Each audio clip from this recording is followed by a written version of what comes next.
نحمده ونصلي على رسوله الكريم أما بعد فأعوذ بالله من الشيطان الرجيم بسم الله الرحمن الرحيم يا أيها الذين آمنوا اتقوا الله حق تقاته ولا تموتن إلا وأنتم مسلمون صدق الله العظيم۔ محترم سامعین کرام، اللہ کے نبی علیہ الصلاۃ والسلام کی عمر مبارک جب 63 سال ہوئی تو اللہ نے ارادہ کر لیا کہ اب اپنے نبی کو اپنے پاس بلا لیا جائے، یعنی آپ علیہ الصلاۃ والسلام کا دنیا سے رخصت ہونے کا وقت قریب آ گیا۔ تو سفر کے مہینے میں اللہ کے نبی علیہ الصلاۃ والسلام بیمار ہوئے اور جیسے جیسے دن گزرتے گئے بیماری بڑھتی گئی، یہاں تک کہ آپ علیہ الصلاۃ والسلام خود سے کھڑے بھی نہیں ہو پاتے تھے، بیماری اتنی بڑھ گئی۔ آپ مسجد تشریف لے جاتے تو دو صحابہ کے کاندھوں پر ہاتھ رکھتے، تب آپ مسجد تشریف لے جاتے۔ تو ایک مرتبہ اللہ کے نبی علیہ الصلاۃ والسلام کے سر میں درد ہے اور بڑا شدید درد ہے۔ دو صحابی کے کاندھوں پر اللہ کے نبی علیہ الصلاۃ والسلام مسجد تشریف لے گئے اور آپ کے سر پر پٹی بندھی ہوئی ہے سر کے درد کی وجہ سے۔ تو دو صحابی کے کاندھوں پر آپ سہارا لے کر کے آپ مسجد تشریف لے گئے۔ آپ علیہ الصلاۃ والسلام نے جا کر کے خطبہ دیا، مختصر سا خطبہ۔ اس کے بعد اللہ کے نبی علیہ الصلاۃ والسلام نے فرمایا کہ میرے پیارے صحابہ، اگر کسی کا کوئی حق میرے اوپر باقی رہ گیا ہو تو وہ مجھ سے وصول کر لے، یا کسی کو میں نے تکلیف پہنچائی ہو، میری ذات سے تکلیف پہنچی ہو تو اپنا معاملہ رفع دفع یہیں دنیا کے اندر کر لے۔ یہ کون کہہ رہے ہیں؟ اللہ کے نبی علیہ الصلاۃ والسلام، کہ جو رحمت للعالمین ہے، جن کی ذات سراپا رحمت ہی رحمت ہے۔ اللہ کے نبی علیہ الصلاۃ والسلام کسی کا حق مارنا تو یہ تو بہت دور کی بات ہے۔ آپ علیہ الصلاۃ والسلام نے تو دوسروں کو حق دلوایا ہے اور اپنا سب کچھ امت کے لیے قربان کر دیا، لٹا دیا آپ علیہ الصلاۃ والسلام نے۔ اور کسی کو تکلیف پہنچانا یہ تو بہت دور کی بات ہے۔ نبی کریم علیہ الصلاۃ والسلام نے تو دوسروں کی تکلیفوں کو دور کیا ہے اور آنے والی تکلیفوں کو آپ علیہ الصلاۃ والسلام نے اس پر صبر کیا ہے، اس کو برداشت کیا ہے۔ لیکن کیا فکر ہے کہ میں دنیا سے اس حال میں جاؤں کہ ذرہ برابر بھی میری ذات سے کسی کو تکلیف نہ پہنچی ہو، اور اگر پہنچی ہو تو معاملہ یہیں پر رفع دفع ہو جائے، یا کسی کا میرے اوپر کوئی حق باقی رہ گیا ہو تو وہ حق میں اسی دنیا کے اندر ادا کر دوں۔ یہ فکر اللہ کے نبی علیہ الصلاۃ والسلام کی۔ ہماری بھی یہ فکر ہونی چاہیے کہ کسی کا اگر ذرہ برابر بھی ہمارے اوپر کوئی حق ہو تو ہم اس کو ادا کرنے کی کوشش کرنی چاہیے ہمیں، اور کسی کو اگر ہماری ذات سے تکلیف پہنچی ہو تو اس سے معافی مانگنی چاہیے۔ یہ ہماری بھی فکر ہونی چاہیے تاکہ آخرت میں ہم جائیں تو کسی کا کوئی حق ہمارے اوپر نہ ہو، کسی کی ذات کو ہماری طرف سے کوئی تکلیف نہ پہنچی ہو۔ خیر، اللہ کے نبی علیہ الصلاۃ والسلام اس دنیا سے رخصت ہو گئے۔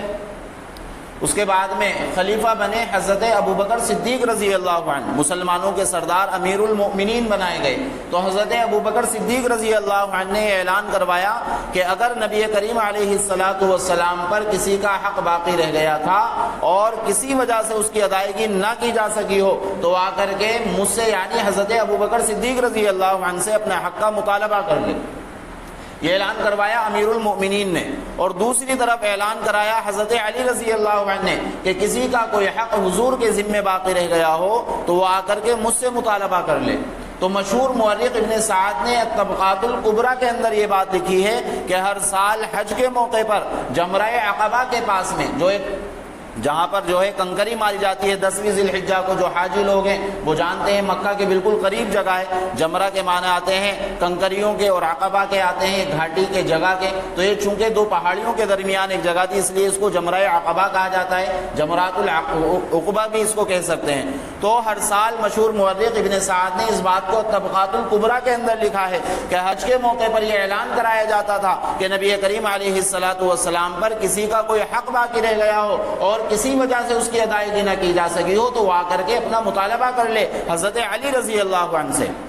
حضرت علی رضی اللہ عنہ اس دنیا سے رخصت ہو گئے تو امام حسین رضی اللہ عنہ نے اس سلسلے کو جاری رکھا، اعلان کروایا، اور اس کے بعد میں امام حسن رضی اللہ عنہ نے بھی اس سلسلے کو جاری رکھا کہ کسی کا حضور پر کوئی حق باقی رہ گیا ہو تو اپنا کر کے ہم سے مطالبہ کر لے۔ تو یہ کیوں ایسا کر رہے ہیں؟ اس لیے کہ دنیا کے اندر معاملہ رفع دفع ہو جائے۔ جو حقوق ہوتے ہیں وہ دو طرح کے ہوتے ہیں، ایک حقوق ہوتے ہیں حقوق اللہ، اور ایک جو ہوتے ہیں وہ حقوق العباد۔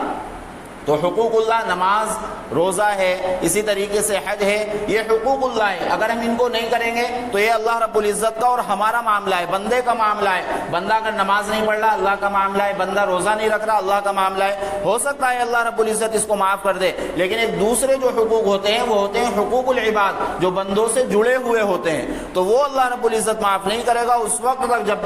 جب تک کہ بندے اس کو معاف نہ کر دے. تو حقوق کی دو قسمیں، ایک ہوتے ہیں حقوق اللہ اور ایک ہوتے ہیں حقوق العباد. تو نبی کریم علیہ السلام کے صحابہ کی بھی اور آپ کے گھر والوں کی بھی یہ فکر ہے کہ کسی کا کوئی حق باقی رہ گیا ہو تو آ کر کے ہم سے مطالبہ کر لے، اس لیے کہ کل قیامت کے دن کوئی چیز باقی نہ رہے. قیامت کا دن ہوگا، وہاں تو نفسا نفسی کا عالم ہوگا،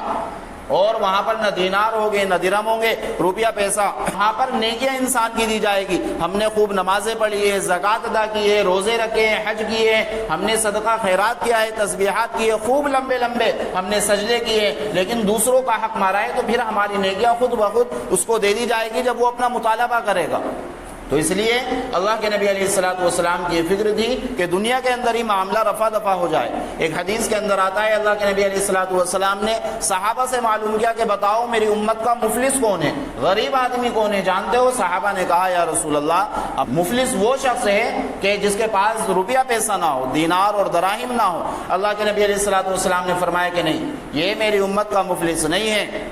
بلکہ میری امت کا مفلس تو وہ ہے کہ جس نے کسی کا ناحق زمین دبا لی ہوگی، کسی کو جھوٹ بولا ہے اور کسی کو گالیاں دی ہے، لوگوں کو تکلیف پہنچائی ہے، کسی کے ساتھ میں جانتا تھا کہ ناحق ہے لیکن اس کے ساتھ میں جا کر کے کھڑا ہو گیا، یہ میری امت کا مفلس ہے. اگرچہ یہ خوب نمازیں لے کر کے آئے گا، روزے لے کر کے آئے گا، زکوٰۃ لے کر کے آئے گا، خوب صدقہ اور خیرات اس نے دنیا کے اندر کیا ہوگا، اس کا ثواب لے کر کے آئے گا، اتنی نیکیاں اس کے پاس ہوگی کہ اگر ان کو بکھیر دیا جائے، جمع کر دیا جائے تو پہاڑوں کو پار کر جائے. لیکن آدمی آئیں گے اس کے پاس میں کہ اللہ اس نے ہمیں گالیاں دی تھی، اس نے ہمیں تکلیفیں پہنچائی تھی، اس نے زبردستی میں ہماری زمین کو دبا لیا تھا،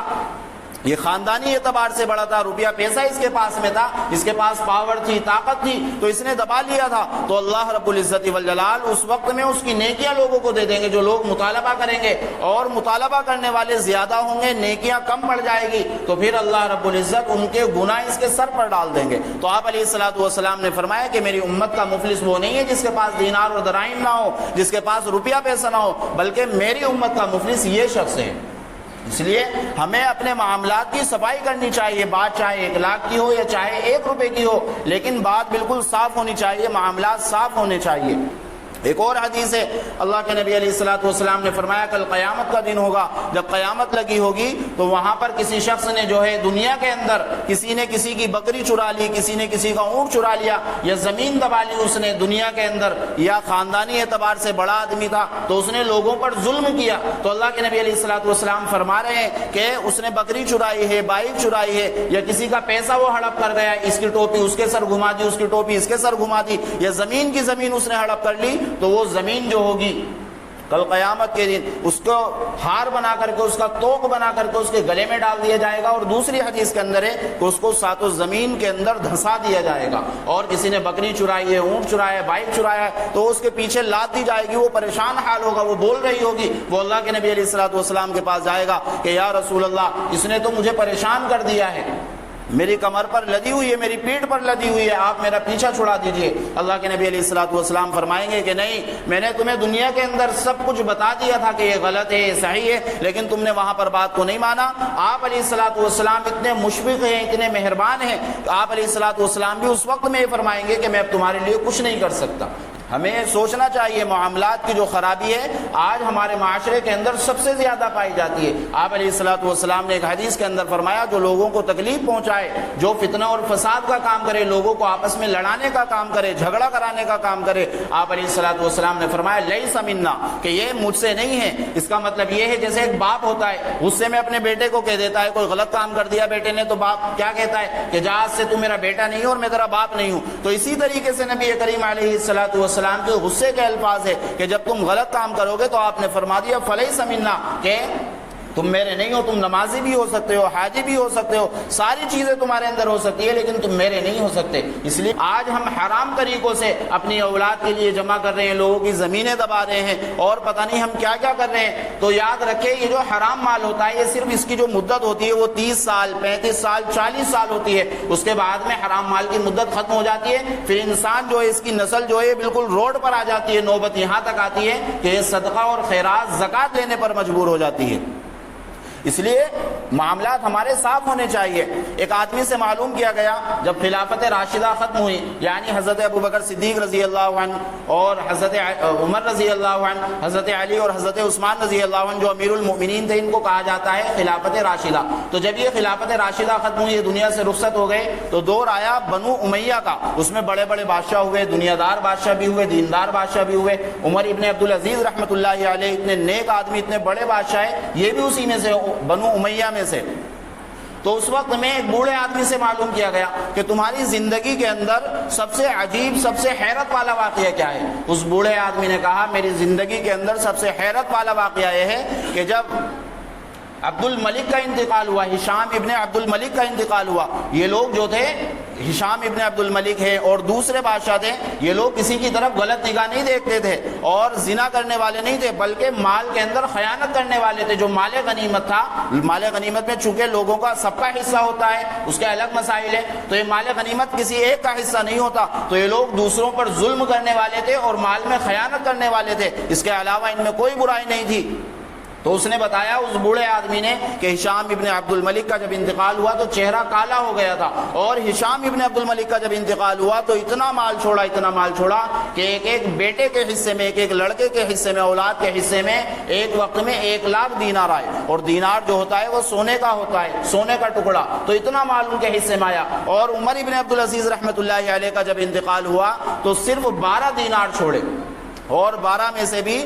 2-3 دینار جو تھے وہ کفن دفن میں خرچ ہو گئے۔ جب اس کو تقسیم کیا گیا تو ایک بیٹے کے حصے میں 19 درہم آئے، اور درہم جو ہوتا ہے یہ چاندی کا ہوتا ہے، دینار کے مقابلے میں اس کی کوئی ویلیو، کوئی حیثیت نہیں ہوتی، تو 19 درہم آئے۔ لیکن وہ بوڑھے بتاتے ہیں کہ میں نے اپنی زندگی کے اندر دیکھا کہ ہشام ابن عبد الملک کی جو اولاد تھی، جن کے لیے 1,00,000 دینار چھوڑا گیا، میں نے اپنی زندگی کے اندر دیکھا کہ وہ لوگ بھیک مانگتے ہوئے گھوم رہے تھے، صدقہ اور خیرات وہ لوگوں سے لیا کرتے تھے۔ اور عمر ابن عبدالعزیز رحمۃ اللہ علیہ جو تھے، ان کی جو اولاد تھی ایک ایک دن میں 100 گھوڑے اللہ کے راستے میں صدقہ کیا کرتے تھے۔ اللہ رب العزت نے اتنا دیا کب؟ جب حلال کو حلال جانا اور حرام کو حرام جانا۔ عمر ابن عبدالعزیز رحمۃ اللہ علیہ، ان کی جو بیوی ہے فاطمہ، یہ 7 اعتبار سے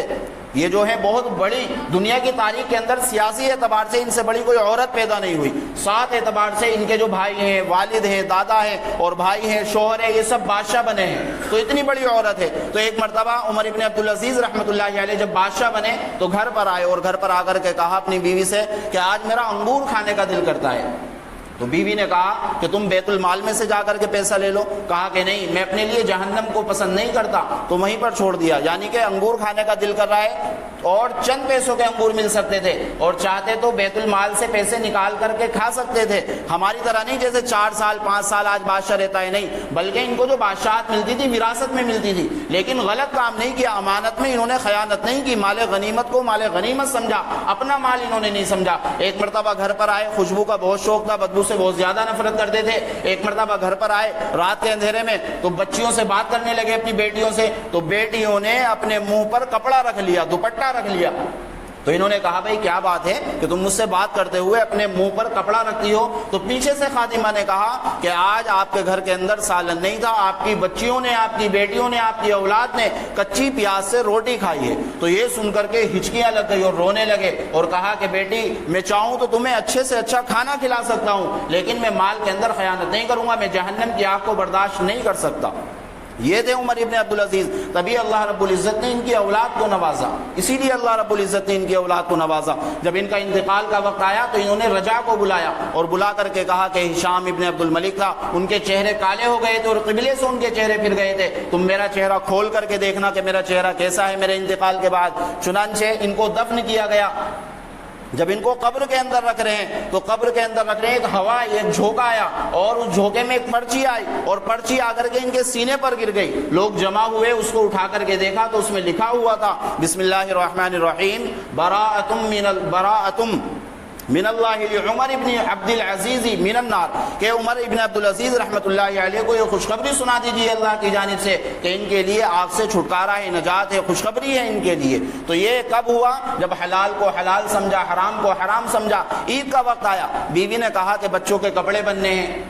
اپنا سارا مال جو تھا وہ بیت المال میں لگا دیا، لوگوں پر انہوں نے لگا دیا۔ تو عید کا وقت آیا، بیوی نے کہا بچوں کے کپڑے بننے ہیں۔ اب انہوں نے کہا کہ ٹھیک ہے میں خزانچی سے بات کرتا ہوں، تو خزانچی کے پاس گئے، اس سے جا کر کے کہا کہ مجھے 1 مہینے کی تنخواہ ایڈوانس دے دیجئے۔ تو خزانچی بھی کتنا ایماندار تھا، خزانچی نے کہا کہ حضرت امیر المومنین آپ مجھے یہ لکھ کر کے دیجئے کہ آپ 1 مہینے تک زندہ رہیں گے تو میں آپ کو 1 مہینے کی تنخواہ دے دوں گا۔ شرمندہ ہوئے، گردن جھکا کر کے گھر پر آ گئے اور اپنی بیوی سے آ کر کے کہا کہ میں اپنی اولاد کو عید پر کپڑے نہیں بنا سکتا۔ تو پھر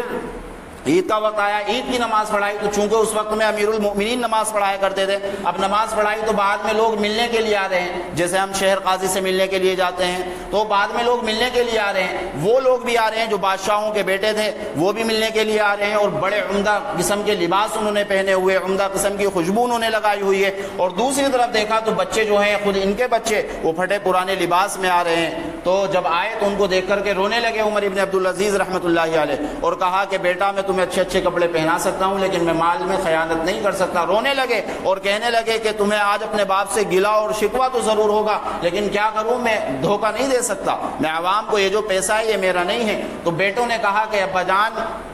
ہمیں اس بات پر شرمندگی نہیں ہے، بلکہ ہم میں تو اس بات کا فخر ہے کہ ہمارے باپ نے مال کے اندر خیانت نہیں کی ہے، ہمارے باپ نے دوسروں کی ٹوپی، اس کی ٹوپی اس کے سر نہیں بٹھائی ہے۔ تو پھر بچے رونے لگے، بچے بھی رونے لگے اور خود بھی رونے لگے۔ تو یہ تھے عمر ابن عبد العزیز رحمۃ اللہ علیہ کہ مال کے اندر خیانت نہیں کی۔ تو اللہ رب العزت نے ان کے انتقال کے بعد میں ان کی اولاد کو اتنا نوازا کہ ایک ایک دن میں 100 گھوڑے اللہ کے راستے میں صدقہ کیا کرتے تھے۔ تو اس لیے ہمارے درمیان بھی معاملات کی صفائی ہونی چاہیے، کیا حلال ہے کیا حرام ہے، ایسا نہیں کہ کسی کے پاس ہم گئے کہ بھائی چلو اس کا زور ہے ہم اس کا ساتھ دے دیتے ہیں، نہیں، جو حق ہے ہمیشہ اسی بات کو بولنا چاہیے۔ اللہ کے نبی علیہ الصلوۃ والسلام کی حدیث ہے قل الحق وان کان مرا، کہ حق بات کہو اگرچہ بات کڑوی ہو، اس لیے معاملات کی صفائی ہو۔ اللہ رب العزت کہنے سننے سے زیادہ بہتر عمل کی توفیق عطا فرمائے۔